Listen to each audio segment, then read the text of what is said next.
agradecer de pronto o carinho e a oportunidade que a Beno nos deu no fortalecimento das academias e na união da classe com esses movimentos, né? Nós estamos no quarto encontro, né? E agradecer e parabenizar a coordenação do colega Joaquim. Bom, a nossa palestrante é a doutora Mônica Maria Martins Aguiar. Ela é psiquiatra e psicanalista. Ela é filiada à Associação Brasileira de Psiquiatria e à Sociedade Brasileira de Psiquiatria do Rio de Janeiro. Ela faz parte também da International Psychoanalytical Association. Com certeza vai nos abrilhantar com um fato que vai, com certeza, nos humanizar, né, com essas posições. Obrigado, doutora Mônica, a palavra é sua. Bom dia a todos, é um prazer estar aqui com vocês. Em primeiro lugar, eu gostaria de agradecer ao gentil convite dos organizadores dessa reunião das academias de odontologia do Brasil, para conversar com vocês sobre a questão da humanização do atendimento na saúde e na odontologia. Em especial, eu queria agradecer à doutora Florence Sequito, de quem eu sou fã de carteirinha, e que sempre teve muita admiração por parte do meu pai, Renato Aguiar, que era cirurgião dentista e professor da UFRJ. Por esse momento muito oportuno de estar aqui com vocês, revisitando o mundo da odontologia. Eu vou me prender mais à odontologia por uma questão de espaço, tempo, especificidade do tema e por fim, afetiva. Estamos hoje a poucos dias do aniversário de 1 ano de falecimento do meu pai, aos 95 anos de idade. Acho que há alguns meses atrás, talvez eu nem pudesse estar aqui com todo o significado e com tudo que me remete. Mas hoje, felizmente, passado esse tempo, eu estou muito feliz de poder estar contribuindo para um evento de uma área que era tão importante na vida dele. Como a palestra é sobre humanização, eu pensei de fazê-la da forma mais humana possível, não fazendo nenhum guideline ou coisa desse tipo, mas trazendo um depoimento com o objetivo de sensibilizar todos os odontólogos assistindo para a questão do lado humano mesmo do atendimento. Eu vou mostrar com eles em algum lugar. Então, eu queria dizer, eu vou começar por um pequeno depoimento pessoal, né? Como filha de dentista, desde criança, sempre tive um fascínio pelo consultório do meu pai. Ali se encontravam seus armários com gavetas cheias de brocas, ceras, pastas, papéis carbonados, além de uma cadeira que subia e descia, esguichadores de água e até mesmo os pegadores de guardanapo, que a mim sempre pareceram pequenas bocas de jacaré. Um universo cheio de diminutos objetos que irrigavam a minha fantasia, especialmente quando não era eu que estava sentada ali para oferecer à boca aqueles pequenos artefatos. Era um lugar assim meio encantado e mágico.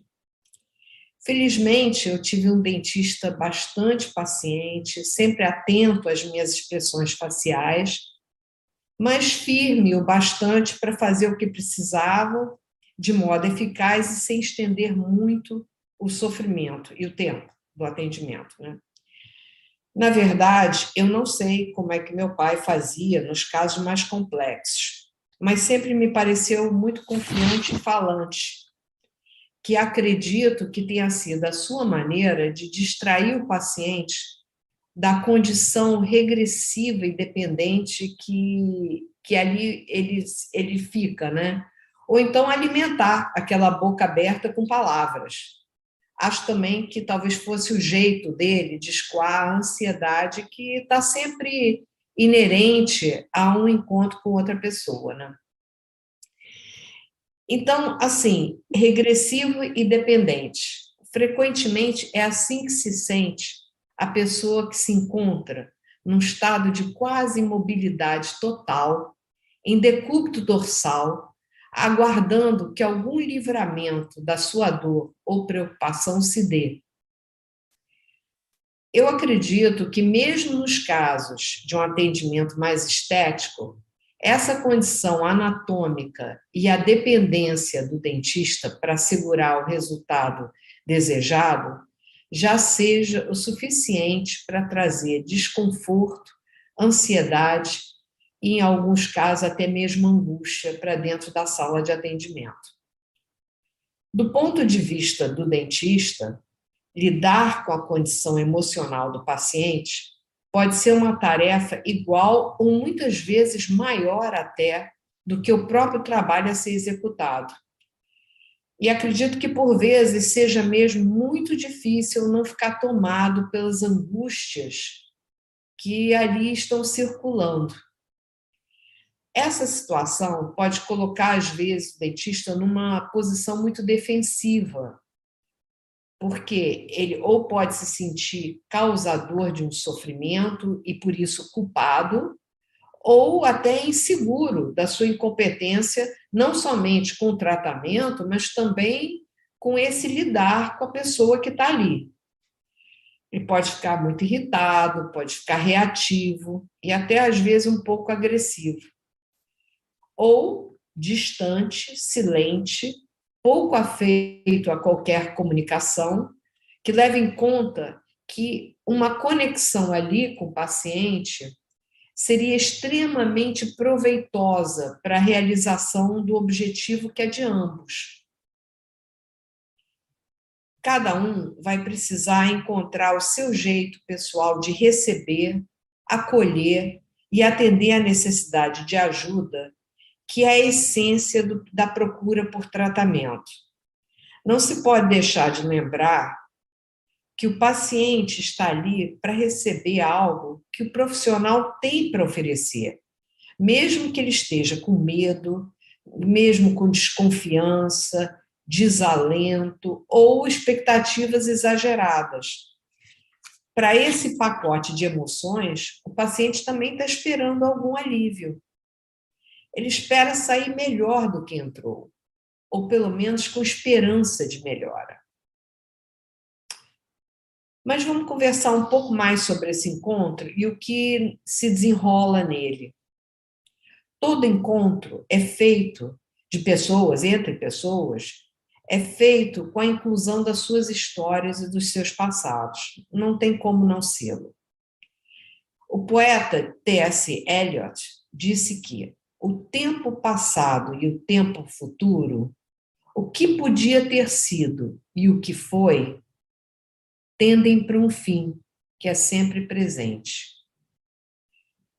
Nós iniciamos nossas vidas de relacionamento com o mundo pela boca. Essa área anatômica é o meio através do qual podemos obter, inicialmente, em condições habituais, aquilo que precisamos para nos manter vivos e para acabar com a dor da fome. Toda a coordenação de lábios, línguas e musculatura da região oral está pronta para o ato de mamar quase que instantaneamente, já nas primeiras tentativas. Existem bebês que sugam o polegar já dentro do ventre. Uma região carregada de importância ao nascer, a região oral. Os braços e pernas, às vezes, no bebê recém-nascido, ainda não estão se coordenando bem, mas a boca está ali pronta para buscar o alimento e acabar com o desconforto da fome e da falta, encontrando satisfação e prazer. Logo, as experiências que cada um passará nessa época deixará marcas e memórias indeléveis. Nessa fase, o bebê sequer percebe o quanto é dependente do meio que o cerca e de quem o cuida. Agora, Se as fases posteriores do seu desenvolvimento forem muito difíceis e a existência da dependência se caracterizar por frustrações maiores que o bebê dá conta de se adaptar, o indivíduo poderá se fixar muito naquele método inicial de se relacionar com o mundo. Tudo pela boca ou num estado de grande dependência. O seu desenvolvimento subsequente em outras áreas poderá ficar prejudicado e sofrer distorções que podem dar origem a muitas e muitas patologias. Além dos conhecidos distúrbios alimentares, temos ainda as personalidades muito dependentes, temos ainda o uso de drogas, entre muitas e muitas consequências. E, às vezes, até coisas pequenas, como roer unhas ou ficar mordendo os dedos, né? Mas, mesmo para aquelas pessoas que tiveram a sorte de atravessar bem as etapas seguintes do seu desenvolvimento, a marca mnêmica de memória existirá, até mesmo que a boca seguirá sendo caminho de sobrevivência e prazer. Só que, nos casos bem-sucedidos, ela não será o único caminho. Então, a pessoa não reverterá com facilidade aquele tipo de prazer, de possibilidade de relacionamento, de interface com o mundo. Durante esse desenvolvimento, virão os dentes, né? Que a um só tempo poderão servir para novos alimentos, mas também para expressar frustração, raiva e até mesmo se defender. Os dentes cortam, mordem e seguram, são ferramentas preciosas. Mas a perda de um dente na fase adulta é sempre a perda de muito mais que um dente. Na primeira dentição, o dentinho que cai é festejado e até recompensado pela fada. Celebra-se o crescimento e a chegada de um futuro mais permanente e potente. Na segunda dentição, a perda é definitiva e se associa ao envelhecimento ou a algum trauma. Não há mais substituição por algo melhor e próprio do indivíduo. Ao contrário, ela tem a marca do nunca mais, né? E por quantas outras perdas insubstituíveis e por quantos outros nunca mais terá passado aquela pessoa? Eu lembro de uma paciente que contou que, ao ver o molar rachado extraído sobre a bandeja, rompeu em choro. Vi aquele dente grande e bonito e me arrependi de ter concordado com sua extração, apesar de saber que não me serviria mais, dizia. Somente na medida em que pôde elaborar muito do que estava associando àquela perda, é que pôde, aos poucos, aceitar e seguir com o tratamento. Junto com o dente, outras perdas se atualizavam e voltavam. Assim como a gente entrar na internet e ver os links, uma coisa linka a outra, que linka a outra, quer dizer, aquilo tudo vem, aquela emoção toda vem numa situação dessas, né? Ela dizia assim, senti uma perda de força. A partir desse episódio na vida dela, é que ela pôde perceber um pouco mais a sua vulnerabilidade. Era uma pessoa, assim, de muita força e que se achava capaz de lidar com tudo, sabe? Então, ela passou a perceber um pouco mais a própria vulnerabilidade dela e a necessidade de cuidados consigo mesma. E, mais ainda, um novo valor pode ser atribuído à possibilidade de obter ajuda quando necessário, que era uma coisa que ela procurava viver sem, né? Já outra paciente relatou tristeza e desgosto consigo mesma ao saber que do dente original havia ficado apenas um caco, ou pequena fração, embora ainda com possibilidade de se fazer uma coroa, retendo assim a sua funcionalidade e restituindo a aparência. Essa moça se sentiu feia, velha e sem esperança de se tornar-se sentir satisfeita consigo mesma. Uma perda narcísica que a remetia a outros momentos vividos anteriormente, em que ela teve sentimento de rejeição. A fantasia dela era de que somente se ela fosse perfeita, tivesse tudo perfeitinho, é que ela podia garantir ser amada e apreciada. E foi com muita elaboração novamente que ela conseguiu constatar que ela já havia sobrevivido a muitos golpes de outras imperfeições e que ela continuava sendo apreciada e querida. Para então ela pudesse dizer assim, pensando bem, eu quero todos os meus caquinhos. Eu mesma tenho uma situação minha, né? Quando eu fiquei grávida, eu pela primeira vez quebrei um dente, eu quebrei a cúspide de um molar. E eu fiquei arrasada, porque eu fiquei pensando assim, nossa, mas eu não tenho nem 40 anos, como é que eu já estou quebrando dente?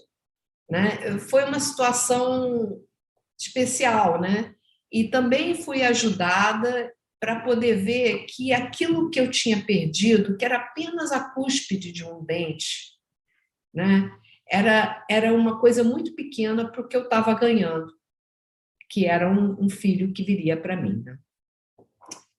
Então, assim, todas essas ponderações precisam ser feitas, né, com o paciente, né? Quer dizer, não que os dentistas vão ser psicanalistas, mas é importante levar isso em conta, né? O paciente ainda lida com outras tantas variáveis no tratamento que suscitam todo tipo de fantasia. O mundo fantasmático é extenso, a gente não para de fantasiar muito, né? Eu não vou dizer o tempo todo, mas é próprio, mesmo dos adultos. Né? Vivemos com muitas ilusões sempre, né? Muitas vezes o paciente muitas vezes aporta ao consultório numa situação de intenso desconforto e dor. É uma dor que o impede de seguir com seus afazeres. E só por isso já o deixa se sentindo extremamente vulnerável e muitas vezes desconfiado da pessoa que se apresenta para dele cuidar. Se tiver raivoso e frustrado com a ideia de que sua saúde lhe falhou e que agora ele vai ter que cuidar dela, ele pode projetar esses sentimentos de raiva sobre o dentista, acreditando que esse só está interessado no dinheiro, que ele vai pagar e que, na verdade, não vai fazer nada pelo sofrimento dele. Ou que o que fizer vai ser insuficiente e não lhe satisfará. Pode ter tido experiências pregressas, repetidas de insensibilidade, que ficam transferidas ao dentista nessa hora. Que ele está conhecendo nesse momento de um infortúnio bucal. Muitos podem ser os gatilhos que deflagram a ultrapassagem do limite da adaptabilidade do paciente àquela situação.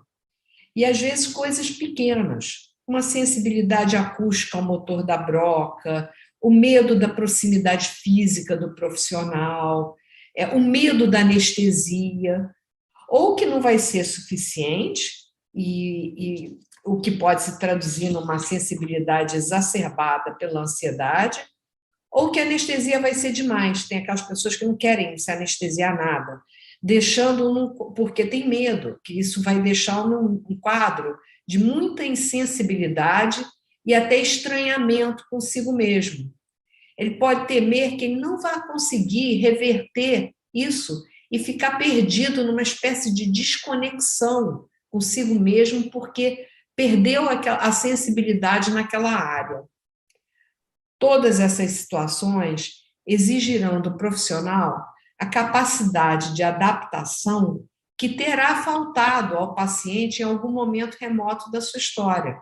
O profissional é que vai precisar se adaptar. Sem desconsiderar alguns fatos inatos, podemos presumir... 9 horas que vai atrasar. Sem desconsiderar alguns fatores inatos, podemos presumir que a precariedade de sua condição infantil exigia uma adaptação do meio ambiente que, naquela época em que ele era criança, que pode ou não ter sido suficiente. Se tiver sido insuficiente, isso vai se traduzir em falhas do desenvolvimento como pessoa, como indivíduo, que aparecem especialmente nas situações que fogem ao seu controle e desejo.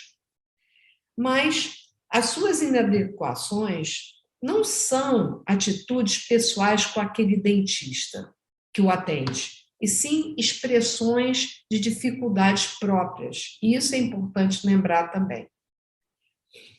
Os dentes e a articulação temporomandibular podem ser também objeto de descarga de tensões as mais variadas, e o impedimento dessa descarga pode implicar num rearranjo nada banal na vida do paciente. O simples uso de uma placa noturna, por exemplo, pode trazer desconforto e insônia. Isso descompensa a pessoa. Eu vim a saber que, durante a pandemia, parece ter havido um grande número de atendimentos por dentes quebrados ou outras patologias resultantes de tensões que possivelmente não tiveram outros caminhos de escoamento. Seja como for, apesar do tratamento ter aspectos que favorecem uma atitude regressiva do paciente, o próprio tratamento também exige do paciente maturidade e evolução para cooperar. É um paradoxo. A boca, como a primeira zona de desenvolvimento libidinal, tem uma importância que não pode ser subestimada. Com ela e seus componentes, além de nos alimentarmos, beijamos, falamos, mordemos, sorrimos, nos comunicamos e nos vinculamos ao mundo que nos cerca. A tarefa de quem nos ajuda a cuidar dela tem uma importância proporcional. Talvez por isso, e aqui vai uma conjectura minha, seja uma profissão à parte da medicina, com uma faculdade distinta, e não uma especialidade como outras, por exemplo, como oftalmo, que também é no rosto. Mas eu acho que não tem a mesma ali, condição no desenvolvimento que a boca, sabe? Isso nos leva também à importância do ensino na humanização da odontologia. Cadeiras que abordem especificamente a relação dentista-paciente, onde o aluno se sinta com espaço para falar das dificuldades ao lidar com determinados casos. Eu acho que isso pode contribuir muito para a formação de profissionais aptos a atender pessoas, né? Antigamente existiam grupos, sabe, de discussão que às vezes se dava ou na instituição onde os profissionais trabalhavam, ou nos consultórios dos psicanalistas, grupos em que se juntavam pessoas que apresentavam casos ali, e o psicanalista procurava entender o que estava acontecendo, ajudando a lidar. Eu penso que, assim, essas pessoas não somente sairão mais satisfeitas, mas também terão efetivado alguma troca mais significativa para ambas as partes. Aprender com um professor mais experiente, ao vê-lo numa interação real com o paciente, é também de grande valia. A gente aprende muito com as palavras lidas, mas muito mais ainda quando alguém que admiramos as diz ao vivo, acompanhada de outras formas de comunicação como a gestual.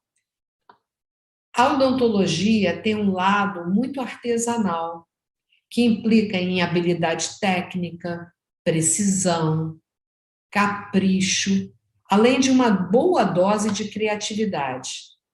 No entanto, isso ainda seria pouco para definir a abrangência do seu escopo. Como o dentista está trabalhando na boca de alguém, precisa também ter habilidade no trato com o outro. Dessa forma, ele, o dentista, ganha importância, deixando de ser um técnico para ser um profissional gabaritado tecnicamente, uma pessoa que pode restituir ou melhorar não apenas a valiosa boca, mas a maneira como o paciente se sente consigo mesmo. Para o resto todo, tem Mastercard. Eu me lembro do meu pai no consultório, que a cada comando de colaboração, né, que ele pedia, por favor, abre a boca, ou fecha, ou agora morde, não sei o quê, a cada um desses comandos ele dizia sempre obrigado. Eram muitos obrigados. E eu sentia, né, sentada ali na cadeira, que cada solicitação que eu cumpria era reconhecida. Isso me dava conforto. Conforto de que estava indo tudo bem. E que eu tinha um papel importante ali na cadeira. Quer dizer, eu saía um pouco de uma condição passiva para uma condição um pouco mais ativa, né? Sim, eu tenho que abrir, eu tenho que fechar, ele está agradecendo, né? Eu acredito que isso não esteja em nenhum livro-texto, mas apenas numa transmissão direta da totalidade da experiência. E por falar em obrigados, eu queria agora aproveitar para agradecer a todos que estão assistindo por me facultar essa oportunidade de uma interface entre a psicanálise e a odontologia, que pode ser muito rica para ambos os lados. Ao psicanalista, pode interessar muito a experiência dos odontólogos numa área tão significativa da experiência humana. Muito se fala e se escreve sobre a fase oral, mas pouco de uma troca com aqueles que trabalham quase exclusivamente nessa região do corpo. Então, eu deixo aqui o meu agradecimento e me colocar às ordens para as quaisquer perguntas que o público pode enviar, ou via chat, ou via YouTube, que eu responderei através do e-mail. Muito obrigada. Obrigado. Nós dizemos, doutora Mônica, tínhamos certeza que a senhora, como fez, ia nos engrandecer. E quero dizer que se eu não soubesse que a senhora é médica, lhe ouvindo, eu pensaria que a senhora é dentista. O seu domínio sobre a terminologia. Mas aí está a origem, seu pai. Doutora Mônica, mais uma vez, nossos agradecimentos.